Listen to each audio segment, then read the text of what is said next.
Have মানে থাকা বা খাওয়া অর্থে হয়, আছে অর্থে হয়, আবার হ্যাভ মানে পান করা অর্থ হয়।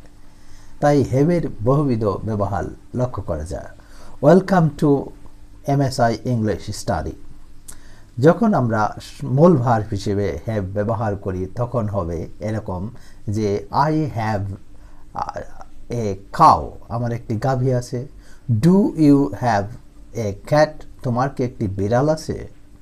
আবার যখন সাহায্যকারী ভার্ব হিসেবে ব্যবহার করা হয় তখন I have done the work, আমি কাজটা করেছি, এরকম হতে পারে। আবার এরকম হতে পারে আই অ্যাম হ্যাভিং কফি, আমি কফি পান করছি বা কফি খাচ্ছি। আবার এরকম হতে পারে having done the work I went out, আমি কাজটি করে বাইরে গেলাম।